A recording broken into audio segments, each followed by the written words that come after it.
오늘은 지방자치의 의미를 좀 다시 되새겨볼 수 있는 지방자치의 날입니다. 사실 지방자치가 우리나라에 도입된 지 꽤 시간이 흘렀음에도 아직까지도 이 지방자치에 대한 관심이 부족한 게 현실인 것 같아요. 그렇습니다. 네. 이 지방분권 또 이 지방자치가 잘 이루어져야 지역이 발전하고 이것이 바로 대한민국의 경쟁력이 될 것이다. 다들 이렇게들 알고 계십니다. 그런데 사실 지역의 살림은 그리 주목받지 못했다라는 그런 평가들이 있는데요. 지금부터는 지방자치가 무엇이고 또 지방자치에 무엇을 해야 되는지 앞으로 나아갈 방향에 대해서도 살펴보도록 하겠습니다. 네, 서원대학교 사회교육학과 정상우 교수 스튜디오에 모셨습니다. 안녕하십니까, 교수님? 네, 안녕하세요. 네, 먼저 단도직입적으로 한번 여쭤보겠습니다. 네네. 우리 충북의 지방자치 어떻다고 보십니까? 예, 그러면 저도 단도직입적으로 네. 말씀드리겠습니다. 충북지방정부는 위기에 처해 있다. 그리고 지방의회는 지금 도민들로부터 좀 레드카드를 받은 상태다. 이렇게 말씀을 드릴 수 있습니다. 좀 자료를 좀 보시면서 좀 설명을 좀 드리겠습니다. 물론 이거는 그 민선 6기, 그러니까 지난 의회, 충북도의회를 대상으로 조사한 연구인데요. 충청 지역의 참여연대라고 하는 시민단체들이 모여서 전문가 의견 조사를 해봤습니다. 여러 가지 항목에 걸쳐서 했었는데요. 얼마나 주민들하고 잘 소통하고 있는지, 상임위나 의장 구성은 얼마나 민주적으로 하고 있는지, 그다음에 해외 연수는 얼마나 효율적이고 합리적이었는지, 그다음에 의원들은 얼마나 청렴했는지, 그다음에 조례 제정 같은 이런 것들은 또 얼마나 견제와 감시 장치가 잘 작동되었는지 뭐 이런 것들을 좀 했는데 저도 조사를 진행하면서 깜짝 놀란 게 충북이 견제와 감시나 조례 재개정 이 두 항목 말고는 다 꼴찌를 했습니다. 네. 그래서 물론 이제 그 당시가 청주시가 심한 수해를 입었는데 해외 연수가 있었고 또 의원들이 지나치게 도민들을 폄하하는 발언이 있어서 대단히 도민들로부터 인색한 평가가 있었던 시점이기는 합니다. 그럼에도 불구하고 도민들, 주민들이 지방자치 의원과 단체장에 대해서 갖고 있는 생각을 보여주는 네. 한 단면이라고 할 수 있습니다. 또 하나는 국민권익위에서 해마다 공공기관에 대한 청렴도 조사를 하는데 항상 지금 계속적으로 나타나고 있는 것이 뭐 충청북도는 조금 이렇게 낮지만 청주시 같은 경우가 지금 연속 5등급 중에서 4등급. 어떻게 보면 전국 최하위 수준에서 지금 머물고 있다. 그래서 의회, 청주시, 그러니까 지방정부 전체가 도민들로부터 대단히 저평가 그리고 또 낮은 평가를 받고 있다 이렇게 말씀드릴 수 있을 것 같습니다. 네. 자, 지금 낮은 평가를 받고 있는 것 같다. 자, 어쨌든 지방자치에 대해서 우리가 조금 더 살펴볼 필요가 있겠는데요. 언제부터 어떻게 시작돼서 어떻게 왔는지 사실 관심이 좀 그리 크지 않은 분들도 많이 계실 것 같습니다. 자, 우리나라의 지방자치는 무엇이고 또 어떤 역사를 지니고 있는지 말씀 부탁드리겠습니다. 지방자치는 말 그대로 우리가 풀뿌리 민주주의라고 네. 부르는데요. 지방의 일은 도민들 혹은 주민들이 지방의 정부와 더불어서 스스로 해결한다라는 원론적인 뜻을 갖고 있습니다. 그러나 놀라운 일은 우리의 지방자치제의 역사도 이제 지금 제법 되고 있다. 법적으로는 우리가 1948년에 헌법이 만들어지면서 명문화되어 있습니다. 지방자치제가. 그러나 실질적으로 지방의원을 선거를 한 것은 1952년에 굉장히 52년 하면 어떤 사건이 떠오르세요 혹시? 그때가 6.25 전쟁. 그 맞습니다. 이게 한국전쟁 와중에서 네. 선거를 실시했다는 대단히 독특한 역사를 갖고 있습니다. 아마 당시 국회를 장악하고 한민당 야당이 국회를 장악하고 있었기 때문에 이승만 대통령이 정치적 저변 확대를 목적으로 전쟁 와중에 지방선거를 실시한 역사가 있습니다. 어쨌든 이승만 박정희 대통령 시절에는 지방자치제라는 것이 실질적으로 동명기 혹은 암흑기라고 할 수 있습니다. 작동이 안 됐습니다. 그러다가 1987년 민주화 이후에 전환점이 마련되고 1991년에 대해서야 그것도 지방의회에 한해서 선거를 치르게 됩니다. 명실상부하게 우리가 시장 분수서부터 지방의원들을 내 손으로 선출한 것은 1995년. 이게 이제 제1회 전국 동시 지방선거라고 할 수 있고요. 그 이후로 4년마다 쭉 치러와서 작년에 제7회 전국 동시 지방선거가 열렸습니다. 이 역사는 그렇고요. 한국이 갖고 있는 지방자치제의 어떤 특징들은 첫째는 이런 선거 때마다 이제는 정당이 공천을 해서 후보를 제출하는 네. 정당 공천제를 하고 있다는 그렇죠. 것이고요. 네. 교육의 영역에서도 이제 교육감까지 선출하는 시기가 됐습니다. 처음에는 무급 자원봉사였는데 이게 좀 전문성이 필요하다. 그리고 또 이런 활동비가 없으니까 너무 돈이 많은 분들, 유한기급들, 토들이 진출하는 경향이 있어서 이제는 유급제로 지금 전환해 있습니다. 그리고 지난 민선 6기 2014년서부터는 이제 사전투표제가 도입돼 갖고 그동안 문제로 지적됐던 것들이 이렇게 많은 세금이 투입됐는데 투표율이 어느 경우에는 절반 이하로 떨어진 적도 있었습니다. 네. 그래서 사전투표제가 도입되면서 주민들의 투표율이 좀 향상되었다는 지방자치제의 몇 가지 특징들을 볼 수 있습니다. 네. 네, 우리가 4년마다 뭐 도지사, 시장, 군수 또 지방의 의원들을 뽑는 게 또 속히 이제 쉽게 말하면은 우리가 지방자치에 참여하고 있다라는 거잖아요. 네네. 그런데 그 외에도 좀 우리가 지방자치에 참여할 수 있는 그런 활동들이 또 있기는 있는 건가요? 네, 아주 좋은 질문이십니다. 우리가 4년마다 한 번씩 도지사와 시장, 군수, 지방의 의원을 뽑는 거는 어떻게 보면은 중요한 지방자치에 참여이긴 하지만 그거는 선거 시기에만 할 수 있는 일이지 않습니까? 오히려 그보다 더 중요한 것들이요. 직장, 그다음에 지역, 학교에서 내가 참여하는 것이 더 중요하다고 생각합니다. 그 손쉬운 걸로 주민참여예산제도 같은 것들이 청주시나 충북도의회도 있습니다. 그러니까 예산을 짤 때 이거는 우리 지역에서 이게 필요하니까 제가 참여예산위원으로 참여해서 할 수도 있고요. 그다음에 더 중요한 것들이 학교운영위원회. 우리 교육 대부분의 분들이 학부모의 자격을 갖고 있기 때문에요. 네. 학부모로서 학교를 바꾼다 할 때는 학교운영위원회가 가장 좋습니다. 그다음에 통장, 반장, 이장 이런 어떤 주민자치활동, 그러니까 주민자치위원회 같이 좀 지역에서 내가 실질적으로 참여할 수 있는 활동들에 참여하고 관여하고 고민하는 것. 이게 어떻게 보면 지방자치제의 원동력이기도 하고 발전시킬 수 있는 굉장히 중요한 에너지라고 할 수 있습니다. 네. 말씀 들어보니까 이 지방자치를 이제 활동할 수 있는 것들이 많이 있다라는 걸 알 수가 있는데요. 근데 안타깝게도 많은 전문가들이 우리 충북의 지방자치가 아직 멀었다 이렇게 말씀을 하십니다. 이유는 뭐라고 보세요? 충북뿐만 아니라요. 네. 전체적으로 지방자치가 공통점으로 안고 있는 숙제 같은 것들이 있습니다. 네. 도표를 보시면 아시는데 이게 국세 및 지방세 비중의 추이입니다. 우리가 흔히 대한민국의 지방자치제를 7대 3의 지방자치제 혹은 뭐 8대 2까지 얘기하시는 분이 있습니다. 이 표가 바로 보여주는 건데 그 노란색이 이제 전체 국세 비중인데 그 중에서 지방세의 비중이 23% 수밖에 안 됩니다. 그러니까 아직까지 대한민국의 지방자치제는 예산이라든지 인사라든지 조직에 있어서 중앙정부에 아직은 좀 종속되어 있는 23% 예산으로 무엇인가 의미 있게 해보려고 해도 굉장히 제약될 수밖에 없는 것이죠.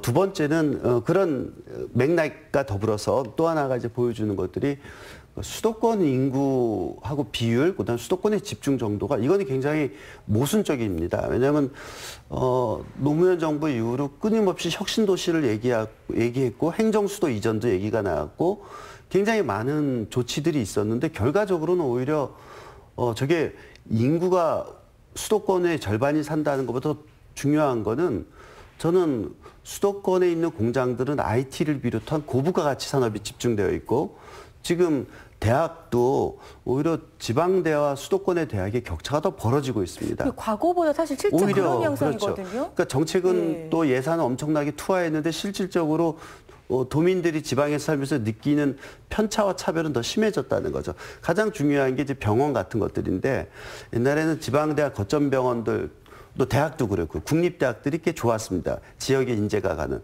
요즘은 다 서울로 가죠. 병원만 해도 뭐 3대 메이저 병원이라고 하는 뭐 현대, 아산, 삼성, 서울대학병원 이런 쪽에 오히려 지역의 환자들을 빨아들이는 블랙홀과 같은 것들이 저는 더 큰 문제라고 생각합니다. 네. 그다음에 이제 또 충북이 겪고 있는 또 지역자치제의 굉장히 큰 문제 중에 하나가 토호 정치. 근데 흔히 뭐 전대협이라는 말 혹시 들어보셨습니까? 지방의원이나 시장 군수들이 전국 대표이사 협의회, 네. 그러니까 토목건설이나 자영업을 하는 사장님들이 지방의원을 겸직하면서 나타나는 일들. 우리 중요한 또 문제점 중에 하나라고 할 수 있고요. 그다음에 이거는 빨리 개선이 필요한데 지나치게 부패라든지 지방의회 의원들 시장 군수가 너무 많이 구속이 돼요. 네. 그러니까 어떤 경우에는 과거 얘기입니다. 민선 5기 동안에는 한 40%의 시장 군수 230명 중에 한 40%가 기소가 됐고 그중에서 10%가 구속이 되고 유죄를 받아서 네. 유죄를 받으면 어떻게 되겠습니까? 또 재보궐선거를 치러야 되죠. 이 엄청난 국민 세금이 또 투자되는 일인데 지금 이런 관행들 때문에 발생하는 핵심적인 문제가 이 지방자치 이거 꼭 해야 되나 굳이 이런 어떤 국민들의 불신의 문제 이것이 저는 가장 큰 문제라고 생각합니다. 네. 지금 이제 말씀을 들어보니까 사실 우리가 처음 그 지방자치가 본격적으로 출범을 한 1995년도에는 장밋빛, 핑크빛, 그리고 지방이 훨씬 더 서울과 중심으로 함께 클 것이다라는 기대를 가지고 있었는데 실제로 지금 말씀하신 것처럼 나름의 문제점들이 또 나오고 있거든요. 자, 그리고 그러다 보니 많은 주민들은 지방자치에 대해서 제대로 살필 여력이 없고 그럼에도 불구하고 지방자치는 발전해야 된다고 말을 하고요. 이 점에 대해서는 어떻게 생각을 하시는지요? 예, 아까 지금 95년을 강조해 주셔서 저로서는 설명하기가 좋은데 그러니까 95년부터 한국 지방자치제의 원점으로 본다고 한다라면 채 이제 한 사채 30년도 안 된. 네. 그러니까 지금 어떻게 보면은 민주주의, 풀뿌리 민주주의를 향한 과도기라고 좀 할 수 있습니다. 그러니까 영국이라든지 미국이라든지 지방자치제나 분권이나 연방제도가 잘 된 국가들은 벌써 한 세기, 2세기, 200년 정도의 풀뿌리, 특히 일본만 해도 굉장히 오랜 지방자치제의 역사가 있습니다. 근데 어떻게 보면 우리는 조금 이제 걸음마 단계를 좀 뛴 단계이기 때문에 조금은 물론 울퉁불퉁한 길을 겪고 있지만 조금은 좀 질타도 필요하고 어느 땐 또 애정어린 좀 인내심으로 좀 봐줄 부분도 좀 있습니다. 네. 저희가 또 충북 도민 아니겠습니까? 네. 그래서 이 충북의 현실도 궁금한데 교수님이 보시기에 우리 충북이 좀 잘하고 있는 그런 지방자치가 있다면 어떤 예, 몇 가지 있습니다. 지금 아마 올가을에도 할 것 같은데 그 오송 화장품 뷰티 엑스포 같은 거 있죠? 네. 지금 열리고 있습니다. 열리고 있죠. 네. 그러니까 이거는 충북 내뿐만 아니라 지역의 특성과 산업 일자리 창출하고 잘 연결되어 있는 우수 사례라고 볼 수 있습니다. 그래서 이미 해를 거듭할수록 해외에서의 관심도 높고 또 실질적으로 방문하는 숫자도 늘고 있습니다. 또 하나는 이건 굉장히 주관적인 평가인데 청주 문화재 야행 같은 거 밤들이 논이다가 이런 것들은 지역의 근대 건축물하고 시민 참여 이런 것들하고 잘 기획한 다른 지역에서 볼 수 없는 좀 특이한 것들이고요. 그다음에 좀 아쉽다 이런 부분도 있습니다. 저도 이제 이 지역에서 살면서 느끼는 건데 모든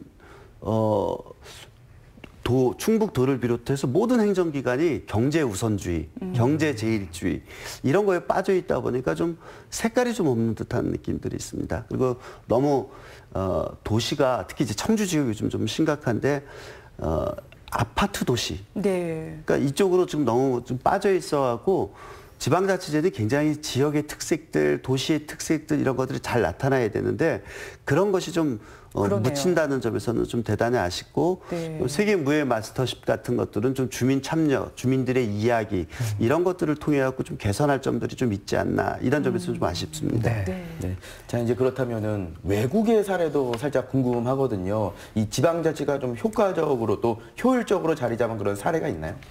예, 가장 첫 번째로 미국이라는 게 이제 언체 분권화 연방 국가니까 이 풀뿌리 민주주의가 빨리 발전됐죠. 그 중에서 하나가 이제 그 타운홀 미팅. 그러니까 동네의 문제는 동네 사람들이 모여서 해결한다. 그러니까 공회당이라든 우리 얘기하면 주민자치센터에 모여서 로컬의 문제들을 주민들이 논의해서 푸는 것입니다. 그러니까 이게 지금 한국에서도 원탁회의라든지 시민회의라든지 이런 형태로 지금 들어오고 있는데 미국에서 배울 것 제가 굉장히 인상 깊게 봤고요. 일본은 그 생협하고 대리인 운동이라는 게 있습니다.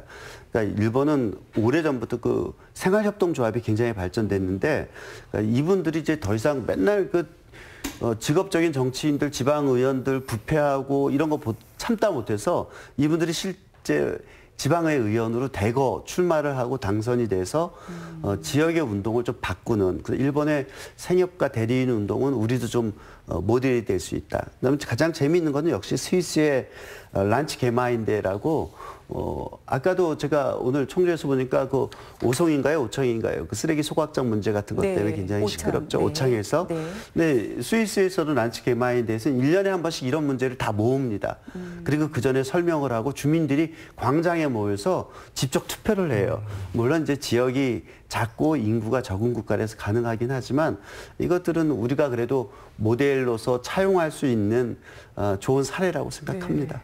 지금 말씀을 듣다 보니까 서구 사회라든가 또 지방자치가 잘 되고 있는 곳에서는 일단 한 세기, 두 세기, 100년, 200년이 지난 상황인데요. 네네. 우린 지금 35년 조금, 네네, 그렇죠. 35년, 뭐 30년 이렇게 되다 보니까 네. 과도기라고 좀 봐야 되는 건 아닌가 네, 싶은 생각이 그렇습니다. 들기도 하는데요. 예, 맞습니다. 그러니까 아직 과도기이고요. 네. 그러기 때문에 오히려 지금 개선하고 앞으로 나아가야 될 숙제 같은 것들이 좀 많습니다. 역시 첫 번째는 좀 의회나 단체장들의 구성원들이 좀 다양해서 주민들의 의견을 좀 민감하게 받아들일 수 있는 구조를 만들어야 됩니다. 네. 그러니까 제가 늘 보면 충북 정치 혹은 지방 정치에서 부족한 것이 몇 가지가 있는데 그중에서 충북이 여성의 대표성들이 좀 약합니다. 심지어 지금 국회의원 수준에서는 재원에 1940년대 선거서부터 지금까지 충북을 대표할 만한 여성 정치인이 하나도 없습니다. 지역구 국회의원들이. 네. 지방의회도 마찬가지예요. 다른 지역보다 굉장히 적습니다. 여성이 많아지면 지방 정치에서 몸싸움, 고성, 막말 이런 것들이 훨씬 줄어들고 육아나 보육 프로그램으로 발전될 수 있는 가능성이 좀 높아집니다. 네. 그래서 이 과도기의 정치 속에서 개선의 첫 번째 과제로서 좀 이렇게 대표성을 다양하자. 그중에서 첫 번째는 여성이고요. 아까 일본에 네. 제가 풀뿌리 시민단체에 말씀드린 것처럼 주부, 직장 여성, 그다음에 생활하는 직장인 이런 식으로 혹은 시민단체 조금 젊고 혁신적인 대표들이 좀 많이 나와야 된다. 네. 서울의 25개 구청장들이 서울이 좀 빨리 발전할 수 있는 것들 중에 하나가 젊은 단체장들이 굉장히 정책을 둘러싸고 혁신적인 선의의 경쟁이 이루어지는데 충북이 좀 그런 힘들이 좀 달리는 거 아니냐 네. 이런 생각을 갖고 있습니다. 네. 네, 오늘 지방자치의 날을 맞아서 지방자치에 대해서 좀 얘기를 가져보는 시간 가졌습니다. 자, 서원대학교 사회교육학과 정상호 교수와 함께했습니다. 오늘 고맙습니다. 네, 감사합니다. 고맙습니다. 안효선 리포터 고생 많았습니다. 네, 수고하셨습니다. 자, 이번에는요, 우리 지역에 또 다른 어떤 행사들 있는지 살펴보겠습니다. 2019-2020 사랑의 연탄 나눔 운동이 구음성군 행정복지센터에서 오전 11시에 있습니다. 2회 충주시 일자리 박람회가 충주체육관에서 오후 2시에 열립니다. 인형극 차차 할미와 저승이의 이야기 바구니가 충주시 호암예술관에서 오후 2시부터 공연됩니다. 사랑의 알뜰바자회가 영동군 3.1공원에서 오전 10시 30분에 있습니다. 이어서 내일 예고해드리겠습니다. 투데이 브리핑 시간에는 보도국의 이윤영 취재팀장과 한 주의 이슈를 보다 심도 깊게 다룹니다. 시장에 가자. 지난주에 이어 충주 무학시장을 찾아갑니다. 흥이 넘치고 흐르는 장보고가요 준비되어 있고요. 시장 속에 숨겨진 맛집을 소개해드리는 시장 고고도 내일 만나주시기 바랍니다.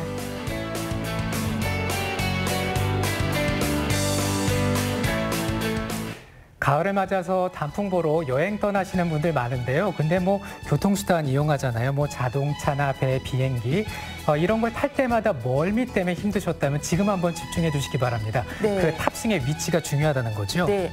멀미가 심하신 분들은요, 비행기 타실 때는 날개 쪽, 자동차나 버스를 타실 때는 앞쪽, 그리고 배는 가운데 좌석에 타시면 네. 상대적으로 흔들림이 덜해서 멀미를 줄일 수 있다고 하는데요. 멀미 없이 즐겁게 여행하시려면 이런 작은 것들도 챙겨보시면 좋겠습니다. 네, 오늘도 건강하게 보내시고요. 저희는 내일 또 인사드리겠습니다. 고맙습니다. 고맙습니다.